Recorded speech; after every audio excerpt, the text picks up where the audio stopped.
Welcome everybody to the Canelo Alvarez and Dimitri Bivol preview show on the Grueling Truth Sports Network. The Grueling Truth is powered, as always, by Betting.net. Betting.net is your best bet for finding the online casino or sports book that's right for you. Check them out at Betting.net. All right, guys, we have a huge fight this weekend. We're here to preview Canelo Alvarez versus Dimitri Bivol. And this is a very interesting, intriguing fight just because of the size differences. Plus, Bivol is an excellent boxer.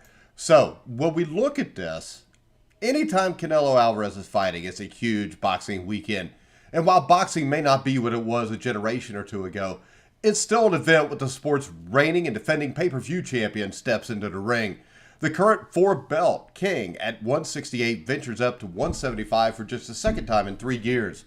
This time to challenge WBA champion Dimitri Bivol in the main event at a DAZN stream show in Las Vegas. Bivol's talented and an unbeaten commodity, albeit perhaps only to the hardest of hardcore fans. I believe Bivol is probably the second best light heavyweight in the world behind Artur Beterbiev, and that makes this a very intriguing fight just because of the styles of the two fighters and the size. Now, what's at stake in this big confrontation? For the record, it's actually only Bivol's WBA world title at 175 that's on the line. But as it is, whenever Canelo Alvarez fights, it's Alvarez's status as the sport's highest profile star that's being risked. He's already an undisputed champion at 168. He has picked up belts at 147, 154, 160. He had a brief turn as a WBO champion at light heavyweight after a 2019 beating of Sergey Kovalev.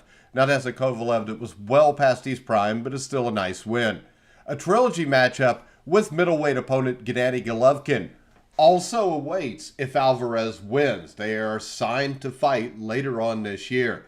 Now, getting past Bivol could be tougher than what people think. He's an unbeaten 31-year-old who's held WBA belts of one or another since his fifth pro fight 7 years ago. He has a great amateur background. Now, it's a likely occurrence that third fight happens between Triple G and Canelo if you look at the odds, where if you check out DraftKings, they've installed Alvarez as a minus 475 favorite, while Bivol is a plus 350, which is pretty good odds there if you like Bivol in this fight, 3.5 to 1. Now, let's break down this fight. Let's look at the boxing ability of these two guys. Now, if you forecast a Bivol win, but don't lean towards him here, we'd love to hear the logic, because boxing ability is Bivol's advantage. And it doesn't appear he has another path to win, which we'll get to that in a little bit. But Bivol is a disciplined, economical fighter who chooses his shots carefully and doesn't waste punches. He has fast hands, good feet, and is often content to use them rather than engaging in firefights, as evidenced by his last 6 fights. All 12 have been 12-round decisions. He did win 11 of his first 13 fights by KO, but his shots are less concussive than other light heavyweight title claimants of the last decade, which could be why Alvarez chose to chase his belt rather than jumping straight forward to a slugger like Artur Beterbiev, who has 17 consecutive knockouts. As for Alvarez, his style has morphed as he's pursued different quarry.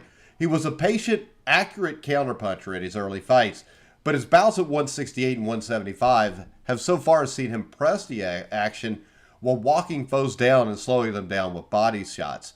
Now, that'll matter with a tall, mobile foe like Bivol. It'll be incumbent upon the Mexican star to take the fight to the ropes or the corners when he can deliver more sustained punishment with heavier shots. The man who executes his plan will have a huge advantage. So, boxing ability, I think the advantage goes to Bivol. I think that he is a better boxer. Now, let's go down and check out power. Power is something where you would think that the bigger guy would have the advantage. But if this fight ends on a highlight reel KO after a brutal beatdown, it probably won't be Bivol celebrating. Alvarez has become a YouTube mainstay thanks to single punch knockouts of guys like Rocky Fielding, Liam Smith, and those were vicious body shots. Now, Amir Khan, that was an arching overhand right that rendered him unconscious. James Kirkland was a sweeping right hand to send him to the floor like a flopping fish, out of water on top of that. early in their fight. It's not his only strength in a ring, but he does hit for power to both the head and the body. 39 of Canelo's 57 beaten foes failed to hear the final bell, including both 168-pound champions he conquered in 2021, and then light heavyweight king Kovalev back in 2019. Bivol's KO percentage is a few ticks higher than 50-50, but he's gone the distance in 6 straight fights after opening his professional run, which is 2 decisions in 13 fights. The most decorated fighters he's met, Jean Pascal and Joe Smith Jr., both went 12 rounds without a knockdown between them. The less heralded likes of Umar Salamov, Craig Richards, and Lennon Castillo have managed to also stay vertical across a combined 36 rounds too in Bivol's 3 most recent outings. A lot of concern there with Bivol packs the punch. Now when we look at defense is always big. It's always better not to get hit. And it's not unprecedented for a fighter to play defense and frustrate Canelo Alvarez for 36 minutes. Floyd Mayweather Jr. a few years back stayed in the pocket and bedeviled a 22-year-old version into his lone defeat 9 years ago. And fleet-footed Cuban export Arizonde Lara avoided nearly everything resembling combat while pushing Alvarez to a controversial split decision 2 fights later in 2014. Now, Amir Khan, who was trying to come up in weight, was successful outboxing Alvarez until the first time Alvarez hit him clearly. So if Bivol wants to be the boxing equivalent of an off-speed pitcher, he has a style that's amendable, and he can fire off quick, if not deadly, 1-2s to keep his man off balance. Alvarez plays a more combative form of defense, slipping punches, bobbing and moving his head on an elite level. That makes opponents interested in winning more than surviving, expend extra effort to hit him, which leaves us with this. Most guys end up just trying to survive. If you look at Caleb Plant, last 6 rounds was fighting to survive. He subtly uses his feet, he pivots, he moves, and he attacks from multiple angles. He's never been knocked down, and even a bounce against bombers like Kirkland, Kovalev, and Golovkin has never been pushed to the point where a loss seemed imminent. Now, as always, there's some X factors here to come into this. So, there's plenty of reasons to like the way Canelo does things. You know, he fights a lot. He'll fight 3 or 4 times a year. Now, it's certainly calculated who he fights. This fight's a calculation. This fight is taking Dmitry Bivol because he seems less of a risk than Artur Beterbiev. And the big question to me is Canelo is still a guy that started off at 140 pounds. You know, he debuted his first fight at 139. Naturally, at some point, I think he's going to go up against a nut that he can't crack. Is Bivol that guy?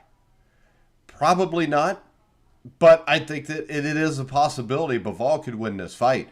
I think the way Bivol could turn this is by maybe being more aggressive than what Canelo expects. Bivol's a guy that has a tendency to not throw a lot of punches. He's really economical with what he throws. I think that one of these big guys needs to go out and go after Canelo. I think if Bivol was to do that, I think we could see an entirely different fight. But there's nothing in Bivol in his past that makes me think that's going to happen. Now, Bivol's X factor. There's levels to this. Bivol's a respected fighter.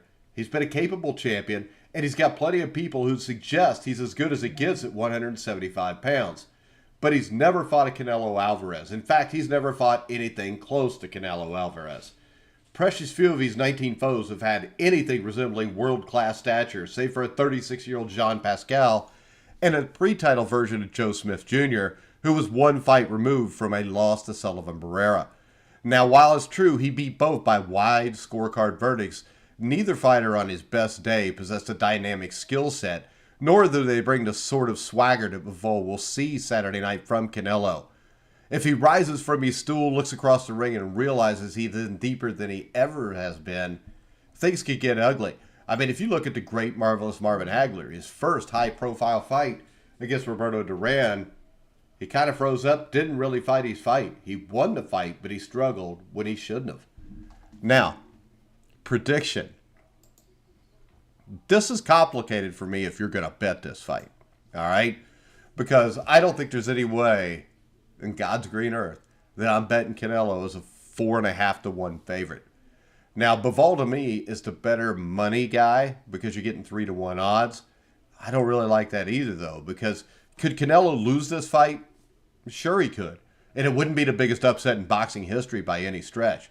Bivol has advantages in height and reach and is technically proficient enough to make the pound-for-pound king's night difficult if he arrives anything less than 100%.